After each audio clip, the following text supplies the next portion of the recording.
എല്ലാവർക്കും നമസ്കാരം. ഇന്നത്തെ നമ്മുടെ വീഡിയോ +1 സുവോളജി ക്ലാസ് ആണ്. അപ്പോൾ കഴിഞ്ഞ 2 ക്ലാസ്സില് നമ്മള് എക്സാമിന് വേണ്ടിയിട്ടുള്ള ഒരു സ്പെഷ്യൽ ആയിട്ടാണ് ചെയ്തുകൊണ്ടിരുന്നത്. അപ്പൊ അതില് ഡൈജഷൻ, അതുപോലെ breathing and exchange of gases, ഈ 2 ചാപ്റ്റേഴ്സും നമ്മൾ കംപ്ലീറ്റ് ചെയ്തിരുന്നു.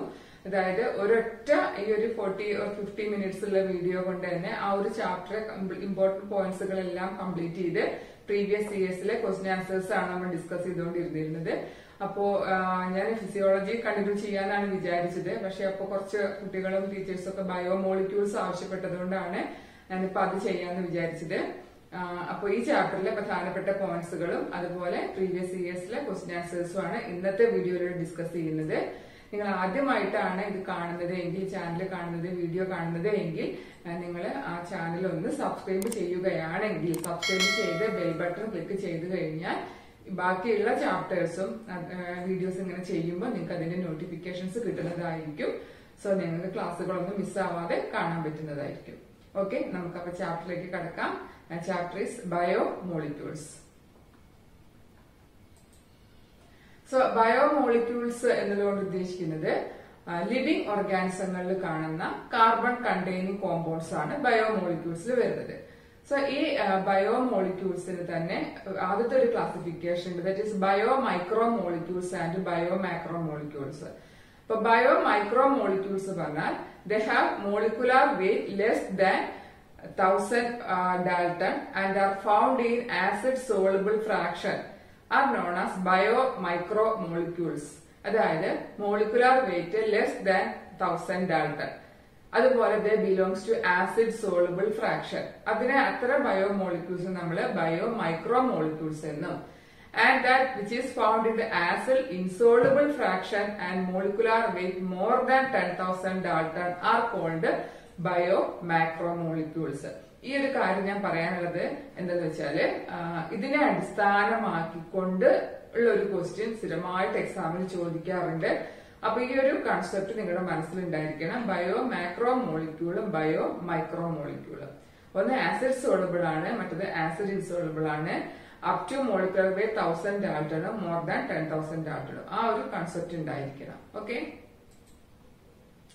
ഇനി ഇതിലെ മറ്റൊരു പ്രധാനപ്പെട്ട പോയിന്റ് ആണ്, 2 മാർക്കുകൾക്ക് എക്സാമിന് ചോദിക്കുന്നതാണ്, primary metabolites and secondary metabolites.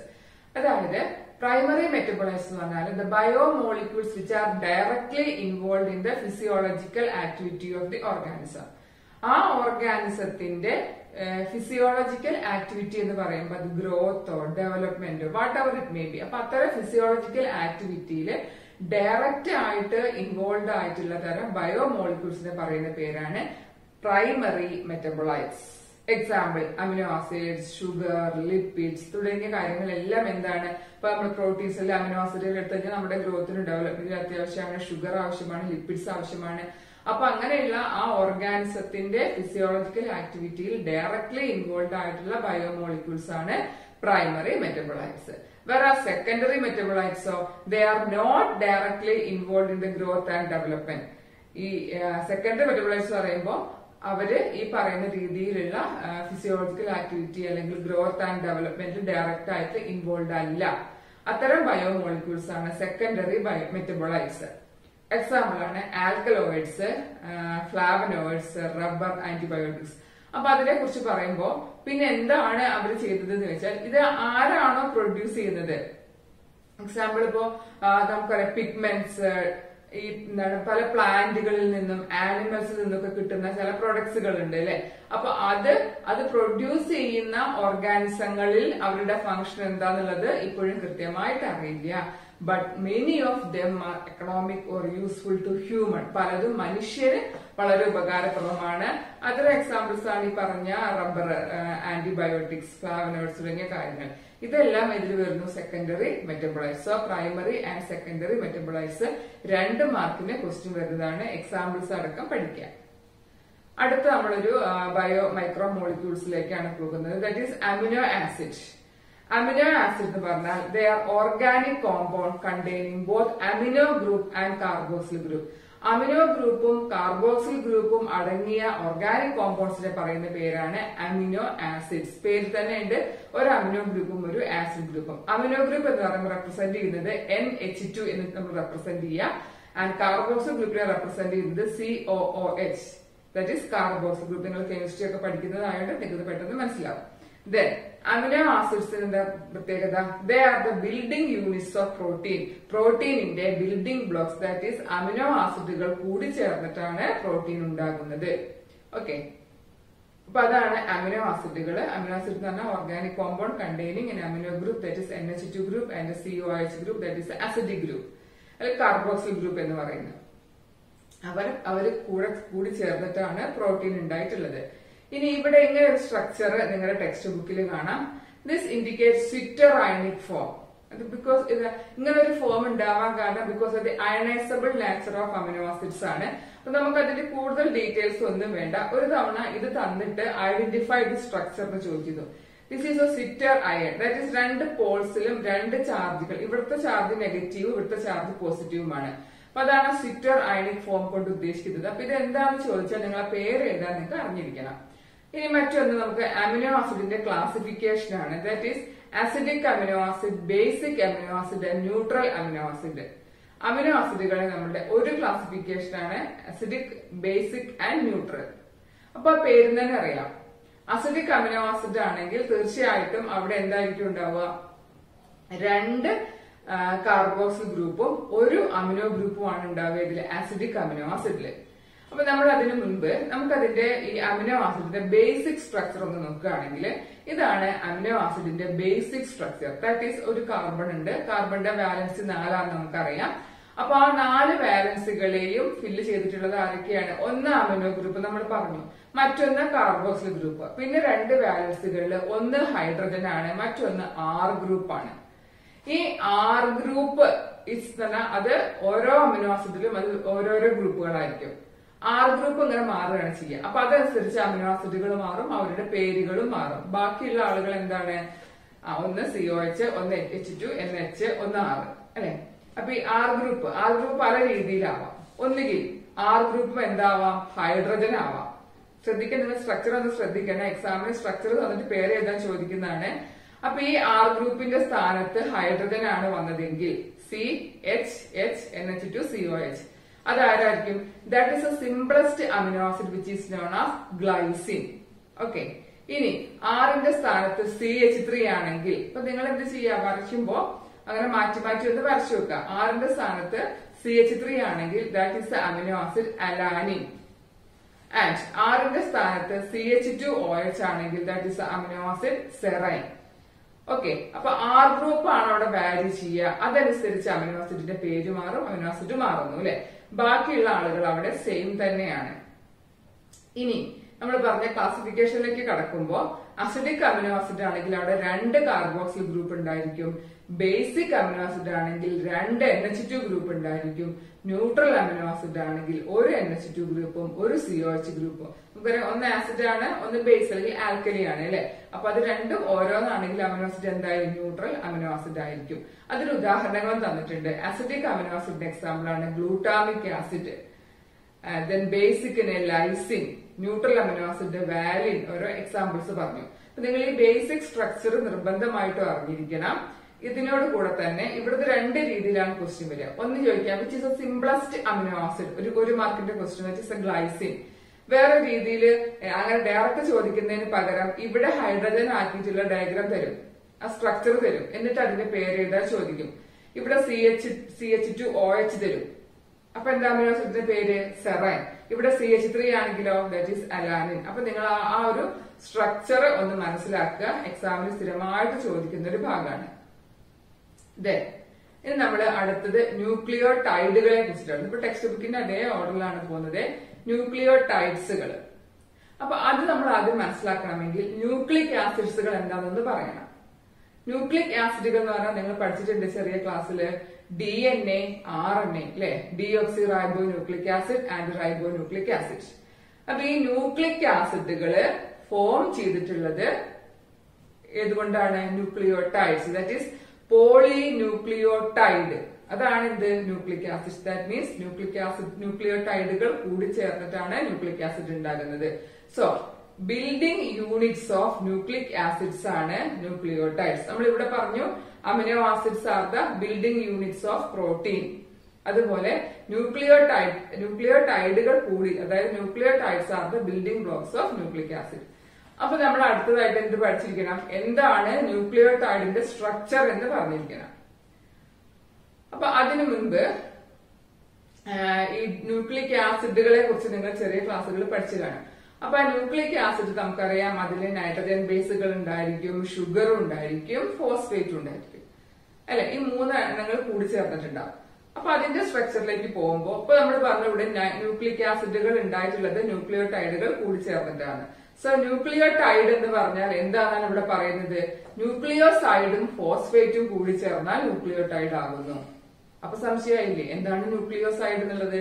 ന്യൂക്ലിയോസൈഡുകൾ എന്ന് പറഞ്ഞാലോ sugar plus nitrogen base. Penrose sugar means 5 carbon ഉള്ള ഷുഗറിനെയാണ് നമ്മൾ പെന്റോസ് ഷുഗർ എന്ന് പറയാം. 6 കാർബൺ ഉണ്ടെങ്കിൽ അത് ഹെക്സോസ് ഷുഗർ ആയില്ലേ, നമ്മുടെ ഗ്ലൂക്കോസ് C6H12O6 ഗ്ലൂക്കോസ് ഒക്കെ. അപ്പൊ പെന്റോസ് ഷുഗർ എന്ന് പറയുമ്പോൾ അവിടെ 5 കാർബൺ ഷുഗർ ആണ്. So Penrose sugar plus nitrogen base, ആ ഷുഗറും നൈട്രജൻ ബേസും കൂടി ചേർന്നാൽ അതിനെ ന്യൂക്ലിയോസൈഡ് എന്ന് പറയുന്നു.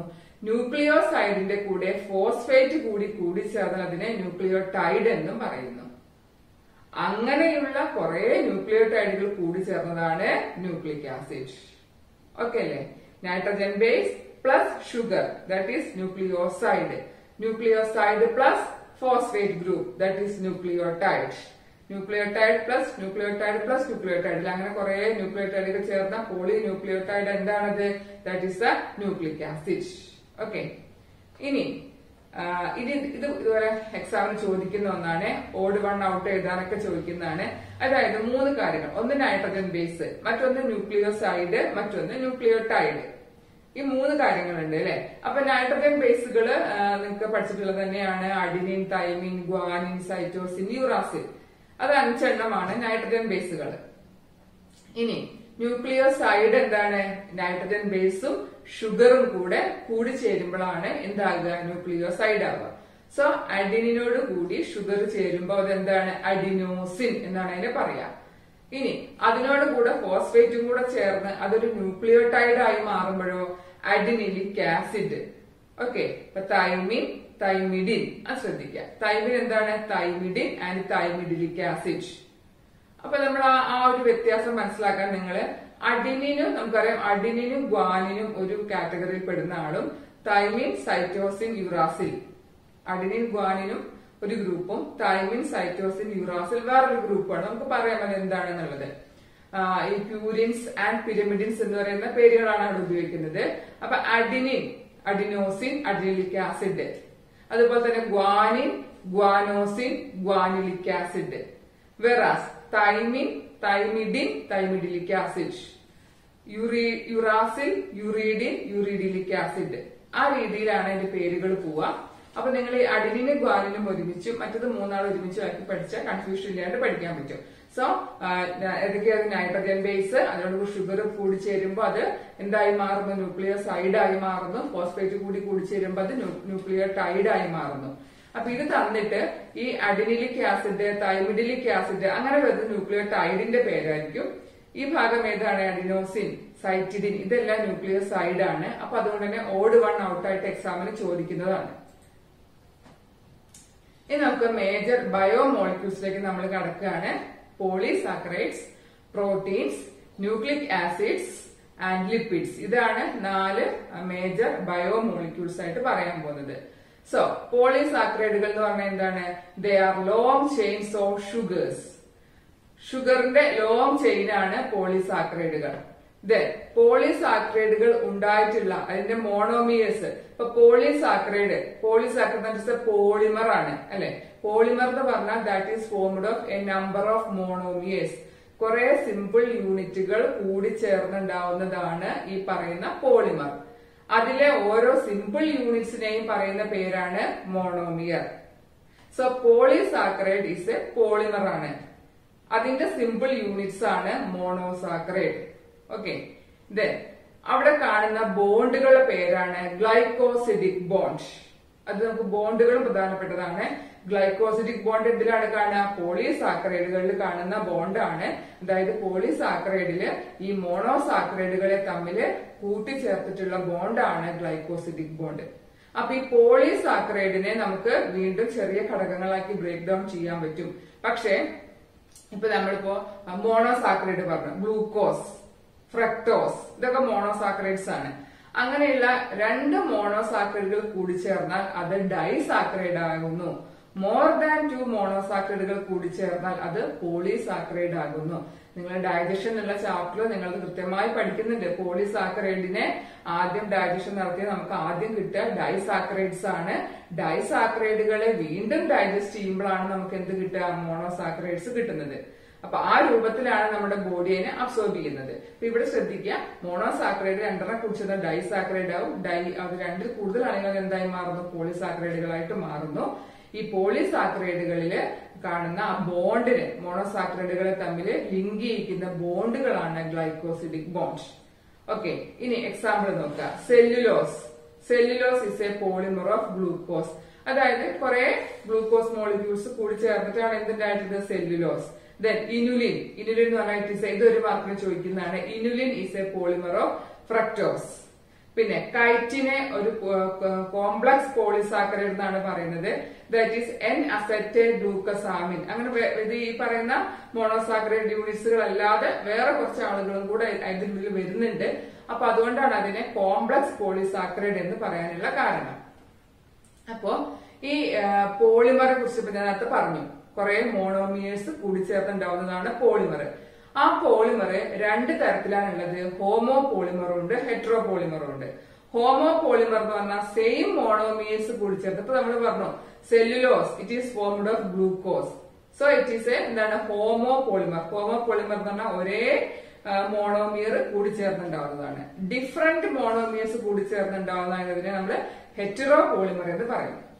ഇനി പ്രോട്ടീനെ നോക്കുമ്പോൾ കുറച്ചുകൂടെ മനസ്സിലാവും. Protein is a hetero polymer of amino acids. പലതരത്തിലുള്ള, അതായത് നമ്മൾ ചെയിൻ ആയിട്ട് വരികയാണെങ്കിൽ A1 എന്ന് പറയുന്ന അമിനോ ആസിഡ് ഉണ്ടാവും, A2, A3, A4 അങ്ങനെ ഡിഫറെന്റ് കൈൻഡ്സ് ഓഫ് അമിനോ ആസിഡുകൾ കൂടി ചേർന്നിട്ടാണ് പ്രോട്ടീൻ ഉണ്ടാകുന്നത്. സോ പ്രോട്ടീൻ നമുക്ക് അവിടെ it is a hetero polymer of amino acids എന്ന് പറയാം. ഇനി പ്രോട്ടീന്റെ ഫംഗ്ഷൻ ചോദിക്കാം. പ്രോട്ടീൻ ഒരു കാരിയർ മോളിക്യൂൾ ആയിട്ട് ആക്ട് ചെയ്യുന്നുണ്ട്, it is a transport molecule ആയിട്ട് ആക്ട് ചെയ്യുന്നുണ്ട്. പ്രോട്ടീൻ ഹോർമോണുകളായി വർക്ക് ചെയ്യുന്നുണ്ട്, എൻസൈമുകളായിട്ട് വർക്ക് ചെയ്യുന്നുണ്ട്. അപ്പൊ അങ്ങനെയൊക്കെയുള്ള ഫംഗ്ഷൻസ് ആർക്കുണ്ട്? Functions of proteins. ദെൻ പ്രോട്ടീൻസില്, അതായത് പ്രോട്ടീനുകൾ ഉണ്ടായിട്ടുള്ളത് അമിനോ ആസിഡുകൾ കൂടി ചേർന്നിട്ടാണ്. അപ്പൊ ആ അമിനോ ആസിഡുകളെ ലിങ്ക് ചെയ്ത് നിർത്തിയിട്ടുള്ള ബോണ്ടിന്റെ പേരാണ് peptide bond. So peptide bond is found in protein and glycosidic bond is found in carbohydrates അല്ലെങ്കിൽ polysaccharides. Okay. ഇനി എക്സാമ്പിൾ ആയിട്ട് കൊളാജൻ, ഇത് ഒരു മാർക്കിന്റെ ക്വസ്റ്റ്യൻ ആണ്. Which is the most abundant protein in animals. ആനിമൽസിൽ ഏറ്റവും കൂടുതൽ കാണുന്ന പ്രോട്ടീൻ ആണ് കൊളാജൻ. അപ്പൊ അത് പഠിച്ചു. എന്നാൽ അടുത്ത നോക്കൂ, most abundant protein in the whole biosphere എന്നൊക്കെ ചോദിച്ചു കഴിഞ്ഞാൽ അത് എന്തായി? അത് പ്ലാന്റ്സിലാണ് അത് കാണുന്നത്. That is rubisco. മൊത്തത്തിലുള്ള ചോദിച്ചാൽ അത് റുബിസ്കോ ആണ്. എന്നാൽ ആനിമൽസിലെ ഏറ്റവും കൂടുതൽ കാണുന്നത് കൊളാജൻ ആണ്. ദെൻ അടുത്ത നമ്മള് ബയോ മാക്രോ മോളിക്യൂളിലേക്ക് പോകുന്നത് ന്യൂക്ലിക് ആസിഡ്. നമ്മൾ നേരത്തെ അവിടെ പറഞ്ഞ തുടർച്ചയാണ് നമുക്ക് പറയാം. ന്യൂക്ലിക് ആസിഡുകൾ ഉണ്ടായിട്ടുള്ളത് പോളിന്യൂക്ലിയോടൈഡുകൾ കൊണ്ടാണ്. That is the nucleotides are the building blocks. Okay, ഇനി അതിൽ എന്തൊക്കെയാണുള്ളത് എന്നാണ് നമ്മൾ പറഞ്ഞു കഴിഞ്ഞ കാര്യമാണ്. ഒരു നൈട്രജൻ ബേസ് ഉണ്ടായിരിക്കും. നൈട്രജൻ ബേസുകൾ രണ്ട് രീതിയിലാണ്, പ്യൂരിൻസ് ആൻഡ് പിരമിഡിൻസ്. പ്യൂരിൻ എന്ന് പറഞ്ഞാൽ അഡിനിനും ഗ്വാനിനും ആണ്. പിരമിഡിൻ എന്ന് പറഞ്ഞാൽ തൈമിൻ, സൈറ്റോസിൻ ആൻഡ് യൂറാസിൽ ആണ്. That is purines and pyrimidines. അത് മനസ്സിലാക്കണം. Then sugar. ന്യൂക്ലിക് ആസിഡിൽ കാണുന്ന ഷുഗറുകൾ രണ്ട് തരത്തിലാണ്. ഒന്ന് റൈബോസ് ഷുഗറും മറ്റൊന്ന് ഡിയോക്സി റൈബോസ് ഷുഗറുമാണ്. റൈബോസ് ഷുഗർ അത് കാണുക ഇതിലാണ്, അപ്പൊ RNA-ലാണ്. ഡിയോക്സി റൈബോസ് ഷുഗർ കാണുക DNA-ലാണ്. പിന്നെ ഫോസ്ഫേറ്റ് ഗ്രൂപ്പും. ഇത്രയും കാര്യങ്ങൾ ചേർന്നതാണ് ന്യൂക്ലിയോടൈഡുകൾ. ഇങ്ങനെയുള്ള കുറെ ന്യൂക്ലിയോടൈഡുകൾ ചേർന്നതാണ് ന്യൂക്ലിക് ആസിഡ്. ഇവിടെ ശ്രദ്ധിക്കേണ്ട കാര്യം പ്യൂരിൻസും പിരമിഡിൻസും. ദെൻ ഇനി ലിപ്പിഡ്സുകളെ കുറിച്ച് പറഞ്ഞാൽ, ലിപ്പിഡ്സ് പറഞ്ഞാൽ നമ്മളിപ്പോ പറയുന്ന ഫാറ്റ്സ്, ഫാറ്റി ആസിഡ്സ് അങ്ങനെയൊക്കെ പറയുമല്ലോ അല്ലെ. ലിപ്പിഡ്സ് ആണ് സിമ്പിൾ ഫാറ്റി ആസിഡ്സ് ആണ്. ദെൻ ഇപ്പോ ഫാറ്റ്സിനെ കുറിച്ച് നിങ്ങൾ കെമിസ്ട്രി പഠിച്ചിട്ടുണ്ടാവും. Fats are esters of fatty acid and glycerol. Fatty ആസിഡുകളും ഗ്ലിസറോളും കൂടെ ചേർന്നുണ്ടാവുന്നതാണ്. Then lipids are grouped into monoglycerides, diglycerides and triglyceride. ലിപ്പിഡുകളെ മൂന്നായി തിരിച്ചിട്ടുണ്ട്. Monoglyceride, diglyceride and triglyceride. അപ്പൊ ഈ ഫാറ്റി ആസിഡ് എന്ന് പറഞ്ഞാൽ long chains of hydrocarbons ആണ് ഈ ഫാറ്റി ആസിഡുകൾ എന്നറിയപ്പെടുന്നത്. പിന്നെ ഗ്ലിസറോൾ എന്ന് പറഞ്ഞാൽ ട്രൈ ഹൈഡ്രോക്സി പ്രൊപ്പൈൻ. അതിന്റെ സ്ട്രക്ചറൽ കെമിക്കൽ സ്ട്രക്ചർ ഫോർമുല നിങ്ങളോട് പഠിക്കണം. CH2OH, CHOH, CH2OH. അതും എക്സാമിന് ചോദിക്കാറുള്ളതാണ്. ഗ്ലിസറോളിന്റെ സ്ട്രക്ചർ ട്രൈ ഹൈഡ്രോക്സി പ്രൊപ്പൈൻ ആണ് ഗ്ലിസറോൾ എന്ന് പറഞ്ഞാല്. അതും അതുപോലെ തന്നെ ഫാറ്റി ആസിഡ് പറഞ്ഞ long chains of hydrocarbons ആണ് ഫാറ്റി ആസിഡുകൾ. അപ്പൊ ഇതൊക്കെ പാൽമിറ്റിക് ആസിഡ്, അരാക്കിഡോണിക് ആസിഡ്, ഇതൊക്കെ എന്താണ് ഈ പറയുന്ന രീതിയിലുള്ള ഫാറ്റി ആസിഡ്സുകളാണ്. Lecithin, it is a phospholipid present in cell membrane. അത് ചിലപ്പോൾ ഒരു മാർക്കിന് ചോദിക്കാറുണ്ട്. Lecithin, phospholipid present in cell membrane. അതാണ്. പിന്നെ ഈ ഫാറ്റി ആസിഡിന്റെ ഒരു ക്ലാസിഫിക്കേഷൻ ഉണ്ട്. സാച്ചുറേറ്റഡ് ഫാറ്റി ആസിഡുകളും അൺസാച്ചുറേറ്റഡ് ഫാറ്റി ആസിഡുകളും. ജസ്റ്റ് നിങ്ങളൊന്ന് അറിഞ്ഞിരുന്നാൽ മതി. ഡബിൾ ബോണ്ട് ഉള്ളതാണെങ്കിൽ പിന്നെ അതായത് സാച്ചുറേറ്റഡും അല്ലാത്തതാണെങ്കിൽ that is saturated and unsaturated fatty ആസിഡുകൾ വരുന്നുണ്ട്. അപ്പൊ സാച്ചുറേറ്റഡ് ആണെങ്കിൽ നമുക്കതിൽ ഡബിൾ ബോണ്ടുകൾ ഒന്നും കാണാൻ പറ്റില്ല, അല്ലാതെ തന്നെ വാലൻസ് ഫിൽഡ് ആയിരിക്കും. മറ്റേതാണെങ്കിൽ വാലൻസ് ഫിൽഡ് ആയിരിക്കില്ല. അപ്പൊ അതുകൊണ്ട് തന്നെ അതിൽ ഡബിൾ ബോണ്ട്, ട്രിപ്പിൾ ബോണ്ടും ഒക്കെ ഉണ്ടായിരിക്കും. സോ ജസ്റ്റ് ഒന്ന് അറിഞ്ഞിരുന്നാൽ മതി എന്താന്നുള്ളത്. അപ്പൊ ഇവിടെ ചോദിക്കുന്ന ഒരു കാര്യം ഇതാണ്, ഗ്ലിസറോളിന്റെ സ്ട്രക്ചർ ഒന്ന് ശ്രദ്ധിക്കുക. Try hydroxy propyne. ഇത് നമ്മൾ നേരത്തെ പറഞ്ഞ ആ സ്ട്രക്ചറുകൾ ഒന്ന് കാണിക്കാൻ ടെക്സ്റ്റ് ബുക്കില്. കാരണം ഇത് എക്സാമിന് ടെക്സ്റ്റ് ബുക്കില് ഡയഗ്രാംസ് വന്നിട്ട് ചോദിക്കാറുണ്ട്. This is A try hydroxy propyne, that is glycerol ആണ്. ഇത് ഫാറ്റി ആസിഡ്, പാൽമിറ്റിക് ആസിഡിനെ കാണിക്കുന്നു. And this is cholesterol. So ഇത് ലെസീത്തിൻ ആണ്. അപ്പൊ നിങ്ങൾക്ക് എന്താണെന്ന് വെച്ചാൽ ഈ സ്ട്രക്ചർ തന്നു കഴിഞ്ഞാൽ നിങ്ങൾക്ക് അതിന്റെ പേര് എഴുതാനേ ചോദിക്കുള്ളൂ. അപ്പൊ അത് എഴുതാൻ അറിഞ്ഞിരിക്കണം. മറ്റൊന്ന് നമ്മൾ നേരത്തെ പറഞ്ഞു, അഡിനിൻ, അഡിനോസിൻ, അഡിനിലിക് ആസിഡ്, യുറാസിലത്തെ അഡിനിൻ എന്ന നൈട്രജൻ ബേസ് ആണ്. അതുകൊണ്ട് ഷുഗർ ചേരുമ്പോൾ അഡിനോസിനായി, ആൻഡ് ഫോസ്ഫേറ്റ് ചേരുമ്പോൾ അത് അഡിനിലിക് ആസിഡ് ആയി. അപ്പൊ ഈ ഒരു സ്ട്രക്ചർ മനസ്സിലാക്കുക. ദെൻ ഇത് നമ്മൾ ആദ്യം പറഞ്ഞ അമിനോ ആസിഡുകളുടെ സ്ട്രക്ചർ ആണ്. ഗ്ലൈസിൻ, ആറിന്റെ സ്ഥാനത്ത് H ആണെങ്കിൽ ഗ്ലൈസിൻ, C3 ആണെങ്കിൽ അലാനിൻ, സെറിൻ. ഇതും എക്സാമിന് പേര് എഴുതാൻ വേണ്ടി ചോദിക്കാറുണ്ട്. ഓക്കെ. അപ്പൊ നമ്മളിപ്പോ നേരത്തെ പറഞ്ഞു നിർത്തിയത് നമ്മുടെ പോളിസാക്കറൈഡ്സ് പറഞ്ഞു, അതുപോലെ തന്നെ പ്രോട്ടീൻസ് പറഞ്ഞു. അപ്പൊ പോളിസാക്കറൈഡ്സിൽ കാണുന്ന ബോണ്ടായിട്ട് ഗ്ലൈക്കോസിഡിക് ബോണ്ടും പ്രോട്ടീനിൽ കാണുന്ന ബോണ്ടാണ് peptide bond. And the third type of bond is a phosphodiester bond. That is a bond between nucleotides. Nucleic ആസിഡുകൾ നമുക്കറിയാം ന്യൂക്ലിയോടൈഡുകൾ ചേർന്നിട്ടാണ്. അപ്പൊ ആ ന്യൂക്ലിയോടൈഡുകളെ തമ്മിൽ ലിങ്ക് ചെയ്യുന്ന ബോണ്ടാണ് ഫോസ്ഫോഡയസ്റ്റർ ബോണ്ട്. അപ്പൊ അതിന് എക്സാമിൽ ക്വസ്റ്റ്യൻ വരാറുണ്ട് കേട്ടോ. ബോണ്ടുകൾ ഏത് തരം കോമ്പൗണ്ട്സിലാണ് കാണാനുള്ളത്. നെക്സ്റ്റ് ഈസ് 2 മാർക്ക് ക്വസ്റ്റ്യൻ ആണ്. DNA-യുടെ സ്ട്രക്ചർ ആണ്. That is proposed by Watson and Crick, double helical model of DNA. അതിന് 4 പോയിന്റ്സുകൾ നിങ്ങൾ മിനിമം പഠിച്ചിരിക്കണം. 2 മാർക്സ് ക്വസ്റ്റ്യൻ ആയിട്ടാണ് വരാറ് സാധാരണ. സോ അതിൽ DNA ഡബിൾ ഹെലിക്കൽ സ്ട്രക്ചർ ആണ്. ഷുഗർ ഫോസ്ഫേറ്റ് ബാക്ക് ബോൺ ആണ് കാണുന്നത്. അതിൽ നിന്നും പ്രൊജക്ട് ചെയ്ത് നിൽക്കുന്ന രീതിയിലാണ് നൈട്രജൻ ബേസുകളെ കാണാം. ഇതാണ് ഫണ്ടമെന്റൽ ആയിട്ട്. ഇനി ഈ double helical DNA, that is 2 സ്ട്രാൻഡുകൾ ഉണ്ടാവുമല്ലോ, അതുകൊണ്ടാണ് ചുറ്റി പിരിഞ്ഞ് കാണുന്നത്. അപ്പൊ ആ 2 സ്ട്രാൻഡുകളും ദേ ആർ ആന്റി പാരലൽ. ഒന്ന് ഇങ്ങോട്ടാണെങ്കിൽ ഡയറക്ഷൻ, ഒന്നതിന്റെ ഓപ്പോസിറ്റ് ഡയറക്ഷനിലായിരിക്കും, ആന്റി പാരലൽ ആണ്. ഇനി ആ നൈട്രജൻ ബേസുകളുടെ പെയറിംഗ് ആണ് വളരെ പ്രധാനപ്പെട്ട കാര്യം. ഇത് ശ്രദ്ധിക്കേണ്ടത്. അതിനൊരു ഡയഗ്രാം ടെക്സ്റ്റ് ബുക്കിലുണ്ട്. അപ്പൊ അത് വെച്ചിട്ടും എക്സാമിന് ചോദിക്കാറുണ്ട് കേട്ടോ. So A pair with T, adenine pair with thymine by 2 hydrogen bonds, that is A double bond T, and G triple bond C, that is guanine with cytosine by 3 hydrogen bond. അപ്പൊ നോക്കൂ എത്ര ബോണ്ടുകളാണെന്നുള്ളത് ചോദിക്കാം. ആരോടാണ് pair ചെയ്യുന്നത്, and then ഏത് ബോണ്ടാണ് അതിന്റെ ഉള്ളിൽ കാണുക. ഈ 3 കാര്യങ്ങൾ അവിടെ ശ്രദ്ധിക്കണം. അഡിനിൻ വിത്ത് തൈമിൻ ആണ് 2 ഹൈഡ്രജൻ ബോണ്ടുകളാണ്. ആൻഡ് ഗ്വാനിൻ, സൈറ്റോസിൻ ആണ് 3 ഹൈഡ്രജൻ ബോണ്ടുകളാണ്. That is a double bond T, G triple bond C, എല്ലാം ഹൈഡ്രജൻ ബോണ്ടുകളാണ്. Okay.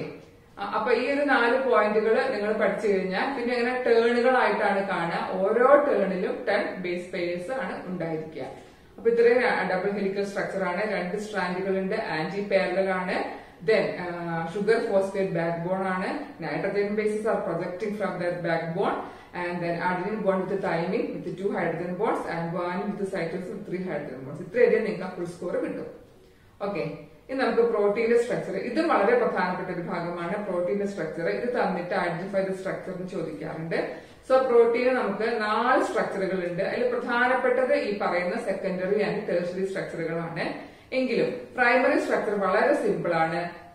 Sequence of aminos, it is a linear arrangement. നമ്മൾ ഒരു വര വരയ്ക്കുന്ന പോലെ ആ വരയുടെ ഒരറ്റത്ത് A1 എന്ന് പറയുന്ന ഫസ്റ്റ് അമിനോസിഡും മറ്റേ അറ്റത്ത് ആ പ്രോട്ടീനിൽ 10 അമിനോസിഡ് ആണെങ്കിൽ 10ാമത്തെ amino acid, that is A1 to A10 അല്ലെ. ആ ഒരു സീക്വൻഷ്യൽ ആയിട്ടുള്ള ആ ഒരു അറേഞ്ച്മെന്റിനെ പറയുന്ന പേരാണ് primary structure.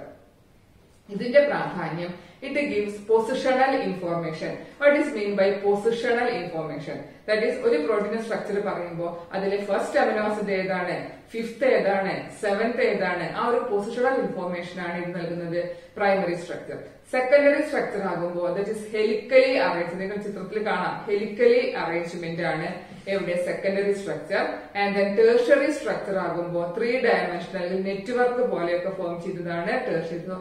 So this is tertiary and this is secondary. എക്സാമിന് ഡയഗ്രാം തന്ന് ചോദിക്കും. Then quaternary structure എന്ന് പറഞ്ഞാൽ അത് കോംപ്ലക്സ് ഫംഗ്ഷൻസ് പെർഫോം ചെയ്യുന്ന പ്രോട്ടീനുകളിൽ കാണുന്ന ഒരു സ്ട്രക്ചർ ആണ് ക്വാട്ടർണറി സ്ട്രക്ചർ. എക്സാമ്പിൾ ഹീമോഗ്ലോബിനിൽ നമുക്ക് ആ സ്ട്രക്ചർ കാണാൻ കഴിയുന്നുണ്ട്. പല ഡിഫറെന്റ് സബ് യൂണിറ്റ്സുകളായിട്ട് ഒന്നൊന്നിന്റെ മുകളിലൊക്കെ ആയിട്ട് അറേഞ്ച് ചെയ്യുന്നതാണ്. നമ്മുടെ ഫോക്കസ് വേണ്ടത് ഈ 2 സ്ട്രക്ചറുകളിലാണ്. ഓക്കെ, ക്വാട്ടർണറി സ്ട്രക്ചർ കാണുന്ന പ്രോട്ടീൻ എക്സാമ്പിൾ ചോദിച്ചാൽ നിങ്ങൾക്ക് എന്ത് പറയാം, ഹീമോഗ്ലോബിൻ. ദെൻ ഇത് നമ്മൾ ഈ ചാപ്റ്ററിന്റെ വളരെ പ്രധാനപ്പെട്ട ഒരു ഭാഗത്തേക്ക് കടക്കുകയാണ്, എൻസൈമുകൾ. സോ എൻസൈമുകൾ എന്ന് പറഞ്ഞാൽ ബയോളജിക്കൽ കാറ്റലിസ്റ്റുകളാണ്. പിന്നെ അവരുടെ നേച്ചർ നോക്കുകയാണെങ്കിൽ they are proteins. Enzymes proteins ആണ്, ബയോളജിക്കൽ കാറ്റലിസ്റ്റുകളാണ്. മറ്റൊരു 1 മാർക്ക് ക്വസ്റ്റ്യൻ ഇവിടെ പറയാണ്, ribozymes. That is the RNA act as enzymes. അതിനെ പറയുന്ന പേരാണ് റൈബോസൈം. 1 മാർക്കിന്റെ question. Then mode of enzyme ആക്ഷനെ കുറിച്ച് പറയുമ്പോൾ നമുക്ക് എന്തൊക്കെ പറയാം? The enzyme has a specific site for binding substrate. ഓരോ എൻസൈമിനും ഒരു പ്രത്യേക ഭാഗമുണ്ട്, അവിടെയാണ് സബ്സ്ട്രേറ്റ് ചെന്ന് അറ്റാച്ച് ചെയ്യുക. അപ്പൊ നമ്മൾ അതിനെ ആക്റ്റീവ് സൈറ്റ് എന്നുള്ള പേരിലാണ് അറിയപ്പെടുന്നത്. ഓരോ എൻസൈമിന്റെയും ഒരു സ്പെസിഫിക് സൈറ്റ് ഉണ്ട്, അവിടെയാണ് സബ്സ്ട്രേറ്റ് അറ്റാച്ച് ചെയ്യുക. ആ സൈറ്റിനെ പറയുന്ന പേരാണ് ആക്റ്റീവ് സൈറ്റ്. ഓക്കെ, അങ്ങനെ എൻസൈമും സബ്സ്ട്രേറ്റും കൂടെ ബൈൻഡ് ചെയ്ത് കഴിഞ്ഞാൽ അവിടെ എന്ത് ഫോം ചെയ്യുന്നു? ES, that is enzyme substrate complex form ചെയ്യുന്നു. This ES complex reduces the activation energy. This helps to break the bond in substrate to form product. അതായത് നമുക്ക് അവിടെ ഒരു സബ്സ്ട്രേറ്റിന്റെ പ്രൊഡക്റ്റ് ഫോം ചെയ്യുമ്പോൾ ആദ്യം അതിലെ ബോണ്ടുകൾ ബ്രേക്ക് ചെയ്യുന്നു, പിന്നെ എൻസൈമും സബ്സ്ട്രേറ്റും കൂടി ചേർന്ന് ES ആയി മാറുന്നു. ആ ES എന്ന് പറയുന്നത് വളരെ ട്രാൻസിയന്റ് ആണ്, കുറച്ചു നേരം മാത്രം നിലനിൽക്കുന്ന ഒരു സ്ട്രക്ചറാണ് ES. അതുടനെ തന്നെ EP ആയിട്ട് മാറുന്നു. EP means enzyme plus product ആണ്. ദെൻ അത് ഡിസോസിയേറ്റ് ചെയ്തിട്ട് നിങ്ങൾ സ്ട്രക്ചർ നോക്കൂ, E+S ES ആയി, ES EP ആയി മാറി. EP means enzyme and product ഒരുമിച്ചൊരു കോംപ്ലക്സ് ആയിട്ട് അത് ഡിസോസിയേറ്റ് ചെയ്തിട്ട് എൻസൈം ആൻഡ് പ്രൊഡക്റ്റ് ആയിട്ട് ഫോം ചെയ്യുന്നു. സോ എങ്ങനെയാണ് എൻസൈം റേറ്റ് ഓഫ് റിയാക്ഷൻ അത് ഇൻക്രീസ് ചെയ്യുന്നത്, എങ്ങനെയാണ് എൻസൈമുകൾ കെമിക്കൽ റിയാക്ഷന്റെ വേഗത കൂട്ടുന്നത് എന്ന് ചോദിച്ചു കഴിഞ്ഞാൽ അതിന്റെ ഒരു പോയിന്റ് എന്താണ്? By reducing, by lowering the activation energy. Activation energy കുറച്ചു കൊടുത്തുകൊണ്ട് ആണ് എൻസൈം റിയാക്ഷൻ റേറ്റ് കൂട്ടുന്നത്. അത് ഈ ഗ്രാഫിൽ നമുക്ക് നോക്കാം. ഇതാണ് ട്രാൻസിഷൻ സ്റ്റേറ്റ്. അതായത് ഈ ഒരു സ്റ്റേറ്റ് എത്തിക്കഴിഞ്ഞെങ്കിൽ മാത്രമേ അടുത്ത സ്റ്റേറ്റ് ആയ ഇതിലേക്ക് നമുക്ക് പോകാൻ പറ്റുള്ളൂ. അപ്പൊ ഈ ഒരു സ്റ്റേറ്റ് എത്തണമെങ്കിൽ വേണ്ട എനർജി ലെവലാണ് ഈ പറയുന്ന ആക്ടിവേഷൻ എനർജി. അപ്പൊ എൻസൈം ഇല്ലെങ്കിൽ ഇതാണ് ട്രാൻസിഷൻ സ്റ്റേറ്റിന്റെ എനർജി ലെവൽ. അപ്പൊ വളരെ കുറച്ച് മോളിക്യൂൾസുകൾക്ക് ആ ഒരു ലെവലിൽ എത്തിക്കൊണ്ട് റിയാക്ഷൻ നടത്താൻ പറ്റുന്നുള്ളൂ. അപ്പൊ അതുകൊണ്ട് തന്നെ റിയാക്ഷൻ റേറ്റ് കുറവായിരിക്കും. വേറെ നമ്മൾ എൻസൈം ആഡ് ചെയ്ത് കഴിഞ്ഞാൽ നോക്കൂ, ഈ ലെവലിൽ ഉണ്ടായിരുന്ന എനർജി ഈ ലെവലിലേക്ക് എത്തി. സോ അവിടെ ആക്ടിവേഷൻ എനർജിയെ ലോവർ ചെയ്ത് കൊടുത്തു, അതുവഴി റിയാക്ഷൻ റേറ്റ് കൂട്ടുന്നു. അതാണ് ഈ മെക്കാനിസം എന്ന് പറയുന്നത്. ഞാൻ അവിടെ ഒരു കാര്യം കൂടെ സൂചിപ്പിക്കുകയാണ്. ഈ ആക്ടിവേഷൻ എനർജി എന്ന് പറഞ്ഞുകൊണ്ട് ഉദ്ദേശിക്കുന്നത് ആ ഒരു റിയാക്ഷനിൽ പങ്കെടുക്കാൻ മോളിക്യൂൾസിന് വേണ്ട ഒരു എനർജി ലെവലിനെ പറയുന്ന പേരാണ് ആക്ടിവേഷൻ എനർജി. അത് വളരെ ഹൈ ആയിട്ടിരിക്കുമ്പോൾ കുറച്ച് ആളുകൾക്ക് മാത്രമേ റിയാക്ഷനിൽ പങ്കെടുക്കാൻ പറ്റുന്നുള്ളൂ. അതുകൊണ്ട് തന്നെ റിയാക്ഷൻ റേറ്റ് കുറവായിരിക്കും. വേറാസ് എൻസൈമിനെ നമ്മൾ ആഡ് ചെയ്ത് കൊടുക്കുമ്പോൾ അത് ആ ഒരു എനർജി ലെവലിനെ കുറച്ചു കൊടുക്കുന്നു. അതുകൊണ്ട് തന്നെ more and more molecules can participate in the reaction. കൂടുതൽ മോളിക്യൂൾസിന് റിയാക്ഷനിൽ പങ്കെടുക്കാൻ കഴിയുന്നു, റിയാക്ഷൻ ഫാസ്റ്റർ ആവുന്നു. അതാണ് അവിടുത്തെ രാശിയം. That's by lowering the activation energy. Okay, ഇനി നെക്സ്റ്റ് ഇത് പ്രധാനപ്പെട്ട ഒന്ന് തന്നെയാണ്. What are the factors that influence enzyme action? എൻസൈമിന്റെ റിയാക്ഷനെ, അതിന്റെ ആക്ഷനെ ബാധിക്കുന്ന ഘടകങ്ങൾ എന്തൊക്കെയാന്നുള്ളതാണ്. അപ്പൊ അതിൽ ഒന്നാമത്തെ ഫാക്ടർ നമുക്ക് നോക്കാം, ടെമ്പറേച്ചർ ആണ്. അത് രണ്ടാമത്തെ ഫാക്ടർ pH ആണ്. മൂന്നാമത്തെ ഫാക്ടർ സബ്സ്ട്രേറ്റ് കോൺസെൻട്രേഷൻ ആണ്. നാലാമത്തെ ഒരു ഫാക്ടർ നമുക്ക് പറയാവുന്നതാണ് presence of some chemicals. Details നമുക്ക് ലാസ്റ്റ് പറയാം. അപ്പൊ ഒന്നാമത്തെ നമുക്ക് നോക്കാം, ടെമ്പറേച്ചർ. ഓൺ ഇൻക്രീസിംഗ്, നമുക്കത് ഒരുമിച്ച് പറയാം, കാരണം രണ്ടാളുടെയും എഫക്ട് ഒരുപോലെയാണ്, ടെമ്പറേച്ചറിന്റെയും pHന്റെയും. നിങ്ങൾ നോക്കൂ, ഗ്രാഫാണിത്. ഇത് രണ്ടും ഒരുപോലെയാണ്. എങ്ങനെയാണ് അവർ ഇൻഫ്ലുവൻസ് ചെയ്തത്? അതുകൊണ്ട് നമുക്കത് ഒരുമിച്ച് തന്നെ നോക്കാം. On increasing temperature and pH the enzyme activity increases. നമ്മൾ ആദ്യം ടെമ്പറേച്ചർ അല്ലെങ്കിൽ pH കൂട്ടുന്നത് ഈ ഗ്രാഫ് ശ്രദ്ധിക്കാം. ഇപ്പൊ ഇത് pH ടെമ്പറേച്ചർ ആണ്, ഇത് എൻസൈം ആക്ഷൻ ആണെങ്കിൽ ആദ്യം നമ്മൾ ടെമ്പറേച്ചർ ഇങ്ങനെ കൂട്ടിക്കൊണ്ട് വരുമ്പോൾ എൻസൈമിന്റെ റിയാക്ഷൻ, ആ റിയാക്ഷൻ റേറ്റ് കൂടിക്കൂടി വരുന്നു, എൻസൈം ആക്ടിവിറ്റി കൂടിക്കൂടി വരുന്നു. അങ്ങനെ അതൊരു മാക്സിമത്തിലേക്ക് എത്തി. അത് കഴിഞ്ഞ് വീണ്ടും നമ്മൾ ടെമ്പറേച്ചർ കൂട്ടിക്കൊണ്ട് വന്നാൽ ആ റിയാക്ഷന്റെ എൻസൈമിന്റെ ആക്ഷൻ അവിടെ കുറഞ്ഞു വരുന്നു. അതാണ് ഇത്തരത്തിലുള്ള ഗ്രാഫ് സൂചിപ്പിക്കുക. ആദ്യം കൂടിക്കൂടി വന്നു, പിന്നീട് അത് കുറയാൻ തുടങ്ങുന്നു. അപ്പൊ എൻസൈം pH ആണെങ്കിലും ടെമ്പറേച്ചർ ആണെങ്കിലും ആ സെയിം ആക്ഷൻ ആണ് അവിടെ കാണിക്കുന്നത്. That means the temperature or pH at which the enzyme shows maximum activity is known as the optimum temperature അല്ലെങ്കിൽ optimum pH. That means ഏത് ടെമ്പറേച്ചറിലാണ് അല്ലെങ്കിൽ ഏത് pHലാണ് എൻസൈം മാക്സിമം ആക്ടിവിറ്റി കാണിക്കുക? തീർച്ചയായിട്ടും നമുക്ക് ഈ ഒരു പോയിന്റ് ആയിരിക്കാവില്ല ഏറ്റവും മാക്സിമം ആക്ടിവിറ്റി കാണിക്കുക. ദാറ്റ് ഇസ് ഒപ്റ്റിമം ടെമ്പറേച്ചർ അല്ലെങ്കിൽ ഒപ്റ്റിമം pH. അതിനേക്കാൾ കൂടുതൽ നമ്മൾ കൂട്ടിക്കഴിഞ്ഞാൽ റിയാക്ഷൻ റേറ്റ് കുറയുന്നു. ഓക്കെ, അപ്പോ എന്തുകൊണ്ടാണ് ടെമ്പറേച്ചർ കൂട്ടുമ്പോ എൻസൈം ആക്ഷൻ കുറയുന്നത് എന്ന് ചോദിച്ചാല്, നമുക്കറിയാം എൻസൈമുകൾ പ്രോട്ടീൻസ് ആണ്. അപ്പൊ പ്രോട്ടീനുകളെ വല്ലാതെ ചൂടാക്കി കഴിഞ്ഞാൽ അത് ഡിനാച്ചുവേർഡ് ആയി പോകും, അതിന്റെ കഴിവ് നഷ്ടപ്പെടുകയാണ്.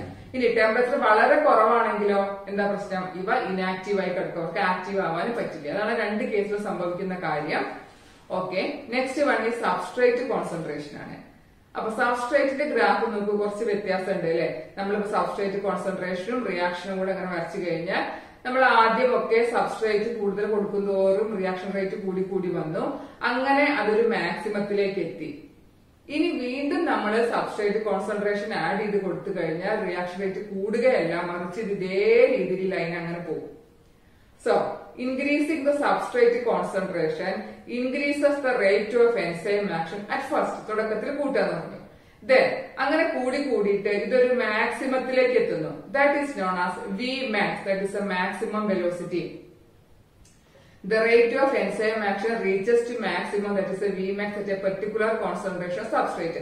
നമ്മളെ ഒരു പ്രത്യേക കോൺസെൻട്രേഷനിലേക്ക് എത്തുമ്പോൾ ആ reaction rate maximum, that is a Vmax എന്നുള്ള പേരിൽ അറിയപ്പെടുന്നു. വീണ്ടും നമ്മൾ എന്ത് ചെയ്യുന്നു? അപ്പൊ നമുക്ക് അവിടെ എന്താ, വീണ്ടും നമ്മൾ സബ്സ്ട്രേറ്റ് കൂട്ടി കൊടുത്താലും റിയാക്ഷൻ റേറ്റ് കൂടുന്നില്ല.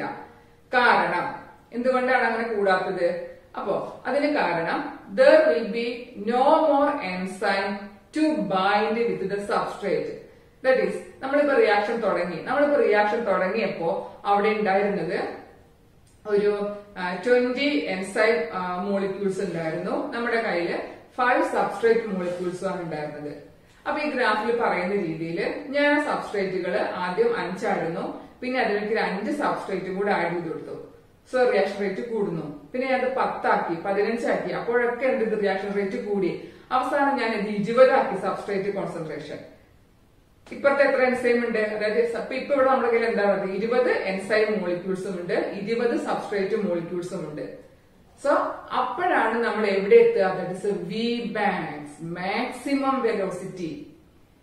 കാരണം എന്താണ്? ഇപ്പോൾ എൻസൈം സാച്ചുറേറ്റഡ് ആയി. ഇനി ഞാൻ വീണ്ടും 5 മോളിക്യൂൾസ് ഓഫ് സബ്സ്ട്രേറ്റിനെ ആഡ് ചെയ്തു. റിയാക്ഷൻ റേറ്റ് കൂടുമോ? കൂടുന്നില്ല. കാരണം എന്താണ്? there will be no more enzyme to bind with the substrate. നമ്മുടെ കയ്യില് 20 എൻസൈമേ ഉള്ളൂ, 25 സബ്സ്ട്രേറ്റ് മോളിക്യൂൾസ് ഉണ്ട്. അപ്പൊ റിയാക്ഷനില് യാതൊരു മാറ്റവും സംഭവിക്കുന്നില്ല. അതാ Vmax തന്നെ തുടർന്നുകൊണ്ടിരിക്കുകയുള്ളൂ. That is the effect of substrate concentration in enzyme action. ഇപ്പൊ Vmax എന്നുള്ള ആശയം അവിടെ ശ്രദ്ധിക്കുക. ഈ ഗ്രാഫ് സ്ഥിരമായിട്ട് എക്സാമിന് ചോദിക്കുന്നതാണ്. ആൻഡ് അടുത്തൊരു ഫാക്ടർ ആയിട്ട് പറയുന്നത് competitive inhibition of enzyme action ആണ്. അതായത് ചില കെമിക്കൽസ് അത് എൻസൈമിന്റെ ആക്ഷനെ ഇൻഹിബിറ്റ് ചെയ്യാം, ബ്ലോക്ക് ചെയ്യാം, കുറയ്ക്കാം, അങ്ങനത്തെ ആൾക്കാരുണ്ട്. അപ്പൊ ഇവിടെ ആ ഒരു ഇൻഹിബിറ്റർ മോളിക്യൂള് സബ്സ്ട്രേറ്റുമായിട്ട് കോമ്പീറ്റ് ചെയ്യുന്നു, എന്നിട്ട് അവിടെ ആ ഒരു എൻസൈം ആക്ഷനെ ബ്ലോക്ക് ചെയ്യുന്നുണ്ട്. അതിന് കാരണം the inhibitor molecule closely resemble the substrate, it bind to the active site of the enzyme and inhibit the activity of the enzyme. അതായത് നമ്മൾ പറഞ്ഞു ഈ എൻസൈം സബ്സ്ട്രേറ്റ് ആക്ഷൻ നമ്മൾ സ്പെസിഫിക് ആണ്. ഈ ഒരു പ്രത്യേക ഒരു ആക്റ്റീവ് സൈറ്റ് ആണ് എൻസൈമിൽ ഉണ്ടാവുക. അവിടേക്കാണ് സബ്സ്ട്രേറ്റ് വന്ന് അറ്റാച്ച് ചെയ്യുക. അപ്പൊ ഇവിടെ ഒരു കെമിക്കലാണ്, അയാൾ ആരാണ്? ഇൻഹിബിറ്റർ ആണ്. പക്ഷെ അയാളുടെ പ്രത്യേകത എന്താണ്? സബ്സ്ട്രേറ്റുമായിട്ട് വളരെയധികം സിമിലാരിറ്റീസ് ഉണ്ടാവും, സ്ട്രക്ചറൽ സിമിലാരിറ്റീസ്. അപ്പൊ അതുകൊണ്ട് തന്നെ അയാൾക്ക് എന്ത് ചെയ്യാൻ പറ്റും? ഈ എൻസൈമിൽ കാണുന്ന ആക്റ്റീവ് സൈറ്റിൽ വന്ന് അറ്റാച്ച് ചെയ്യാൻ പറ്റുന്നു. അപ്പൊ അത് ആദ്യം വന്ന് അവർ കോമ്പിറ്റേറ്റ് ചെയ്തിട്ടാണ് അവിടെ വന്നിട്ട് ഇൻഹിബിറ്റ് ചെയ്യുന്നത്. ആ ഒരു മത്സരത്തിൽ സബ്സ്ട്രേറ്റ് തോറ്റുപോയി. ആര് ജയിച്ചു? ഇൻഹിബിറ്റർ ജയിച്ചു. സോ അവിടെ സബ്സ്ട്രേറ്റ് അല്ല എൻസൈമുമായിട്ട് ബൈൻഡ് ചെയ്യാൻ, മറിച്ച് ആരാണ്? ഇൻഹിബിറ്റർ ആണ്. അതാണ് competitive inhibition. Example inhibition of succinic dehydrogenase by malonate. ഒരു എൻസൈമാണ് സക്സിനിക് ഡീഹൈഡ്രോജനേസ്. അതിനെ ആര് വന്ന് അവിടെ ഇൻഹിബിറ്റ് ചെയ്യുന്നു? മാലോണേറ്റ്. ശരിക്കുള്ള സബ്സ്ട്രേറ്റ് അവിടെ സക്സിനേറ്റ് ആണ്, അതിന് പകരം വരുന്ന ആളാണ് മാലോണേറ്റ്. ഓക്കെ, ഇത് ലാസ്റ്റ് പാർട്ടാണ് ചാപ്റ്ററിന്റെ. എൻസൈമിന്റെ ക്ലാസിഫിക്കേഷനും നോമിനിക്ലേച്ചറുമാണ്. അപ്പൊ ഏത് തരം റിയാക്ഷനെയാണ് എൻസൈം കാറ്റലൈസ് ചെയ്തത് അതിനെ അടിസ്ഥാനമാക്കിയിട്ടാണ് പേര്. ഓക്സിഡോ റിഡക്ടൈസ് അല്ലെങ്കിൽ ഡീഹൈഡ്രോജനേസ് റിയാക്ഷൻ എന്താണ്? ഓക്സിഡേഷൻ റിഡക്ഷൻ റിയാക്ഷനെ കാറ്റലൈസ് ചെയ്യുന്നു. എസ് റെഡ്യൂസ്ഡ്, എസ് ഓക്സിഡൈസ്ഡ് തിരിച്ചാക്കി കൊടുത്തു അല്ലെ. ട്രാൻസ്ഫർ ഗ്രൂപ്പുകളെ ട്രാൻസ്ഫർ ചെയ്യുന്ന ആളാണ്. S G plus S dash gives എന്തായി? എസ് ഡാഷിന്റെ അടുത്തേക്ക് പോയി ഈ ഗ്രൂപ്പ്, അതാണ് group transfer. Then hydrolases, that is the catalysis hydrolysis of ester bond breaking ആണ് അവിടെ വരുന്നത്. ദെൻ ലൈസസ് എന്ന് പറഞ്ഞാൽ റിമൂവൽ ഓഫ് ഗ്രൂപ്പ് ആണ്. ഐസോമറൈസുകൾ എന്ന് പറഞ്ഞാല് ഇന്റർ കൺവേർഷൻ ഓഫ്, നിങ്ങൾ പഠിച്ചിട്ടുണ്ടാവും പലതരം ഐസോമിയസ്, ആ ഇന്റർ കൺവേർഷൻ ആണ് ഐസോമറൈസ്. ലിഗേസസ് എന്ന് പറഞ്ഞാൽ ജോയിനിങ് എൻസൈംസുകളാണ്. ഓക്കെ, ഇതും ശ്രദ്ധിക്കാം.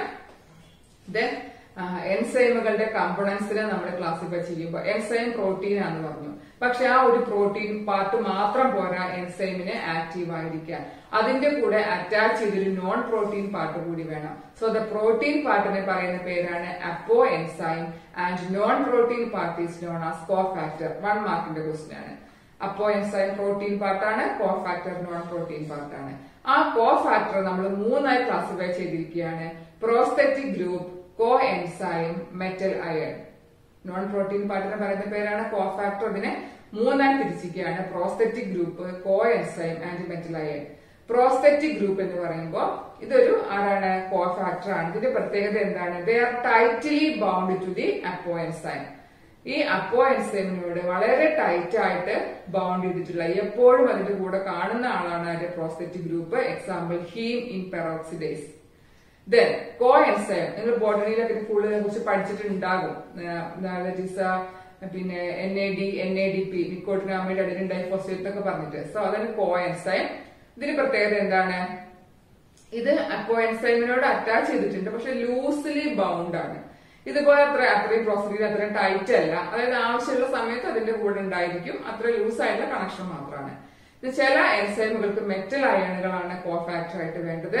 എക്സാമ്പിൾ സിങ്കീൻ കാർബോക്സി പെപ്റ്റിഡേസ്, നമ്മൾ ഡൈജഷനിൽ പഠിച്ച എൻസൈമാണ്. So protein part apoenzyme, non protein part cofactor. അതിനെ cofactor, prosthetic group, coenzyme and metal ion. ഇവിടുന്ന് സ്ഥിരമായിട്ട് ക്വസ്റ്റ്യൻസ് വരുന്നതാണ്. സോ ഇത്രയാണ് ഈ ചാപ്റ്ററിലെ ഇമ്പോർട്ടന്റ് ആയിട്ടുള്ള പോയിന്റ്സുകൾ. നിങ്ങൾ ഇതെന്തായാലും പഠിക്കണം, എന്നാലേ നമുക്ക് എക്സാമിൽ സ്കോർ ചെയ്യാൻ പറ്റുള്ളൂ. നമുക്ക് അതിലെ പ്രീവിയസ് ക്വസ്റ്റ്യൻസിലൂടെ നോക്കാം. So which among the following is A primary metabolite? ഇതിൽ ഏതാണ് പ്രൈമറി മെറ്റബോളൈറ്റ്? കഴിഞ്ഞ വർഷം ചോദിച്ച ചോദ്യമാണ്, കഴിഞ്ഞ മാർച്ചിൽ. Alkaloids, antibiotics, amino acids, flavonoids. നമ്മൾ പറഞ്ഞതാണ് അമിനോ ആസിഡ്സ് ആണ് ഏതിൽ വരിക, പ്രൈമറി മെറ്റബോളൈറ്റ്സിൽ വരിക. ബാക്കി എല്ലാവരും സെക്കൻഡറി മെറ്റബോളൈറ്റ്സ് ആണ്. When substrate concentration increases, the velocity of enzymatic reaction increases at first. After attaining a maximum velocity, it cannot be exceeded by further addition of substrate. നോക്കൂ, 2 മാർക്സിന്റെ question 2020 marks ചോദിച്ചതാണ്. ഇപ്പൊ 3 marks ആയി. ഇപ്പൊ തന്നെ അവിടുന്ന് നമ്മൾ പറഞ്ഞതാണ് എന്തുകൊണ്ടാണ് ഫർദർ ആയിട്ട് ആഡ് ചെയ്താലും എന്താണ്, there will be no more enzyme to bind with the substrate. അതാണ് അതിന്റെ പോയിന്റ് ചെയ്തേണ്ടത്. അപ്പൊ നിങ്ങൾക്ക് ആ ഗ്രാഫ് ഒക്കെ ഉപയോഗിച്ചിട്ട് നിങ്ങൾക്ക് അതൊന്ന് വരച്ച് എഴുതി കഴിഞ്ഞാൽ അതിന്റെ ഫുൾ സ്കോർ നിങ്ങൾക്ക് വാങ്ങാൻ പറ്റും. ഇത് മാച്ച് ചെയ്യാനാണ് ഓരോ എൻസൈമും അതേത് തരം റിയാക്ഷൻ ആണ് കാറ്റലൈസ് ചെയ്തത്. നമ്മൾ ചാപ്റ്ററിന്റെ ലാസ്റ്റ് പറഞ്ഞ ഒരു കാര്യമാണ്. ഇപ്പൊ ട്രാൻസ്ഫറേസ് ആകുമ്പോൾ ഗ്രൂപ്പ് ട്രാൻസ്ഫർ ആണ് അല്ലെ, മറ്റേത് ഓക്സിഡേഷൻ റിഡക്ഷൻ റിയാക്ഷൻ ആണ്, ലിഗേസസ് പറഞ്ഞ ജോയിനിങ് ആണ്. അപ്പൊ അത് വെച്ചിട്ടുള്ള ആ ഒരു കംപ്ലീഷൻ ആണ് ഇവിടെ ചെയ്യേണ്ടത്. Then prepare the amino acid serene using. കണ്ടോ, ഇതൊക്കെ അമിനോ ആസിഡിന്റെ ബേസിക് സ്ട്രക്ചർ ആണ് തന്നിട്ടുള്ളത്. അപ്പൊ ഇതിന് സെറൈന്റെ സ്ട്രക്ചർ ഒന്ന് വരയ്ക്കാനാണ് ആവശ്യപ്പെട്ടിട്ടുള്ളത്. പിന്നെ പ്രോട്ടീൻസിന്റെ ഏതെങ്കിലും 4 ഫങ്ഷൻസ് എഴുതാനുമാണ് പറഞ്ഞിട്ടുള്ളത്. ദെൻ അതുപോലെ തന്നെ അതിൽ അടുത്തൊരു സബ് ക്വസ്റ്റ്യൻ ആയിട്ട് ഗീവ് വൺ വേർഡ് കൊടുക്കുക. The nucleic acid that behave like enzyme, നമ്മൾ പറഞ്ഞു ribozyme. Then the organic compound tightly bound to the apoenzyme. അത് നമ്മൾ പറഞ്ഞു. ഇപ്പോ അപ്പോഎൻസൈമും കോഫാക്ടേഴ്സും പറഞ്ഞു. കോഫാക്ടറിന്റെ ക്ലാസിഫിക്കേഷനിലെ ഒന്നാമത്തെ ടൈപ്പായ പ്രോസ്തെറ്റിക് ഗ്രൂപ്പ് ആണ് ടൈറ്റ് ആയിട്ട് കാണുക. Then the non-protein organic compound that are tightly bound to the apoenzyme. അപ്പോ എൻസൈമിനോട് ടൈറ്റ് ആയിട്ട് ബൈൻഡ് ചെയ്തിരിക്കുന്ന ഓർഗാനിക് കോമ്പൗണ്ട് ഏതാണ്, അതുപോലെ തന്നെ ഇൻഓർഗാനിക് കോമ്പൗണ്ട്. ഇപ്പൊ നമ്മൾ പറഞ്ഞതിൽ പ്രോസ്തെറ്റിക് ഗ്രൂപ്പും അതുപോലെ കോ എൻസൈമും അതുപോലെ മെറ്റൽ അയൻസും, ആ 3 അപ്പൊ ആ ഭാഗത്തുള്ള ക്വസ്റ്റ്യൻസ് ആണ് ഈ പറഞ്ഞിട്ടുള്ളത്. Then the protein part of the enzyme ഏതാണെന്നാണ്, ദാറ്റ് ഇസ് അപ്പോ എൻസൈം. അപ്പോ ഈ ഒരു കാര്യം നിങ്ങൾ ശ്രദ്ധിക്കണേ. ഇത് തന്നിട്ട് ബാക്കിയുള്ള ഏത് സ്ട്രക്ചറും നിങ്ങളോട് വരയ്ക്കാനോ ഐഡന്റിഫൈ ചെയ്യാനോ ചോദിക്കാം. എഗെയിൻ നമ്മുടെ ഗ്രാഫാണ് വന്നിട്ടുള്ളത്. ഐഡന്റിഫൈ ദ ഗ്രാഫ് അല്ലെ. അപ്പൊ എൻസൈം റിയാക്ഷനെ കാണിക്കുന്ന ഗ്രാഫാണ്. അപ്പോ അതില് mention the role of enzyme, എന്താണ് എൻസൈം ചെയ്തത് എന്നുള്ളതാണ്. സോ എൻസൈം എന്താണ്, acts by reducing the lowering the activation energy. Enzyme increases the rate of a chemical reaction. അപ്പൊ ഈ ഗ്രാഫ് ഇമ്പോർട്ടന്റ് ആണ്, ഇക്കാര്യങ്ങൾ ശ്രദ്ധിക്കാം.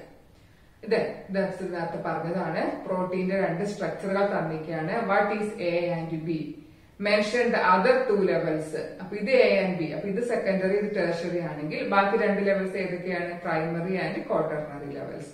2 മാർക്സ് ആണ്, 2019 ചോദിച്ചതാണ്. Dash is the most abundant protein in the animal world. നമ്മളത് പറഞ്ഞതാണ്. ഏതാണ് ഏറ്റവും abundant proteins, collagen. Then general formula of amino acid is given below. നേരത്തെ നമ്മൾ കണ്ട ക്വസ്റ്റ്യന്റെ ബാക്കി ഭാഗമാണ്.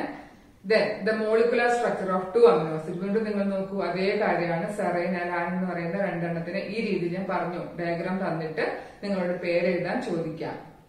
Complete the diagrammatic representation following. ഇതാണ് ആ സ്ട്രക്ചർ ആയ ഇത്. സോറി, ഇത് ഏതായിരുന്നു, എൻസൈം ആക്ഷൻ നമ്മൾ പറഞ്ഞൊരു കാര്യമാണ് അല്ലെ. E plus S, E S എന്തെങ്കിലും ഡിസോസിയേറ്റ് ചെയ്തിട്ട് ഇ പ്ലസ് എസ് ആയി മാറുന്നു.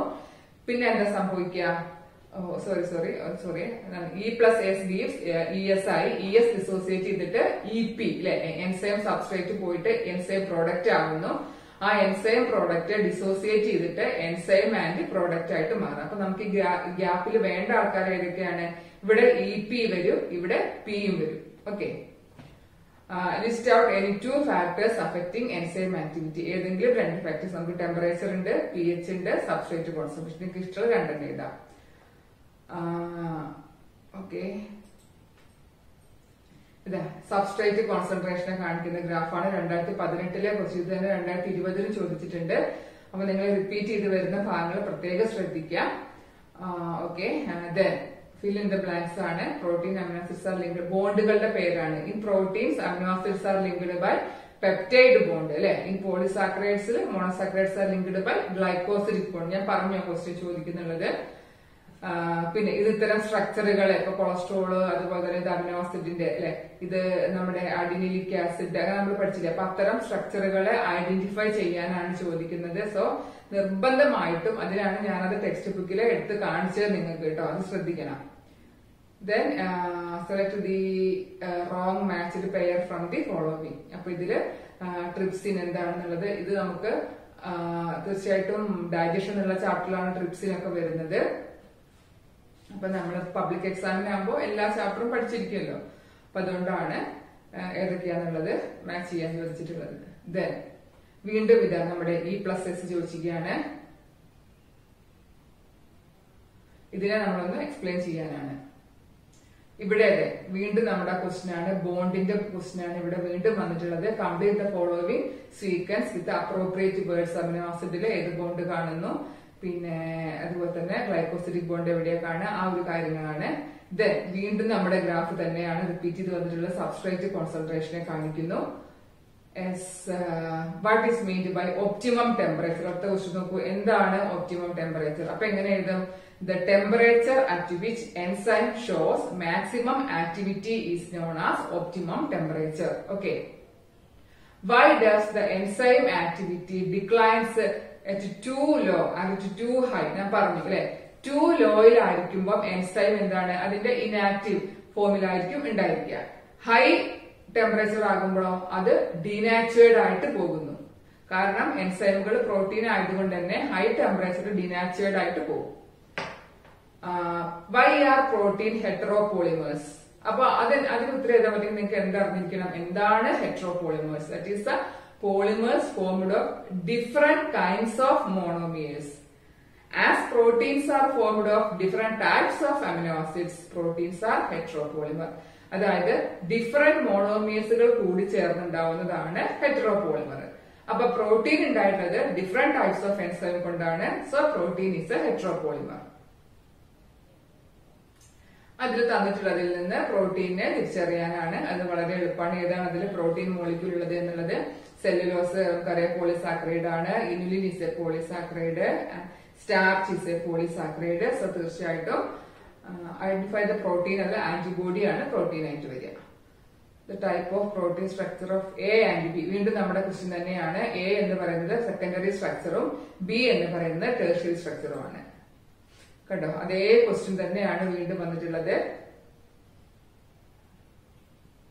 അടുത്തൊരു ക്വസ്റ്റ്യൻ ആണ് സിംബോളിക് റെപ്രസെന്റേഷൻ ഓഫ് ഫങ്ഷണൽ എൻസൈമിസ്.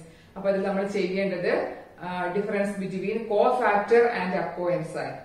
അപ്പോ എൻസൈം എന്താണ്? It's a protein part. Cofactor എന്താണ്? Non protein part. Name the different types of cofactor, that is the prosthetic group, coenzyme and metal ion. What is the cofactor for the enzyme carboxypeptidase? നമ്മൾ പഠിച്ചു zinc ആണ് അതിന്റെ cofactor ആയിട്ട് വരുന്ന metal iron, അതാണ് അവിടെ. Then name the chemical bond formed between the following. Amino ആസിഡുകൾ തമ്മിലാണെങ്കിൽ peptide ആണ്, ഇവിടെ ഫോസ്ഫോ ഡയസ്റ്റർ ബോണ്ട് ആണ് ന്യൂക്ലിക് ആസിഡിൽ കാണാം. വീണ്ടും ചോദിച്ചിരിക്കുകയാണ് കോഫാക്ടർ ആൻഡ് കോഎൻസൈം. ഇത് നമ്മുടെ റോൾ ഓഫ് എൻസൈം. എൻസൈം ഇവിടെ എന്താ ചെയ്യുന്നത്? ലോഗറിതമിക് ആക്ടിവേഷൻ എനർജിയാണ്. പിന്നെ എൻസൈം ആക്ഷനെ ബാധിക്കുന്ന ഫാക്ടേഴ്സിനെ എഴുതാനാണ്. നമുക്ക് ആ മൂന്നെണ്ണത്തിൽ ഇഷ്ടമുള്ള നിങ്ങൾക്ക് എഴുതാം. അപ്പോ ഇത് ഏതാണ് എന്നുള്ളത് ചോദിച്ചാൽ ദിസ് ഈസ് നമ്മുടെ ഗ്ലൈസിൻ ആണ്, സിംപ്ലസ്റ്റ് അമിനോ ആസിഡ്. ഇവിടെ വീണ്ടും നമ്മള് പിന്നെ കാർബോഹൈഡ്രേറ്റ്സ് ഷുഗറും ആ ഒരു പേരാണ് ഇവിടെ പറഞ്ഞിട്ടുള്ളൂ.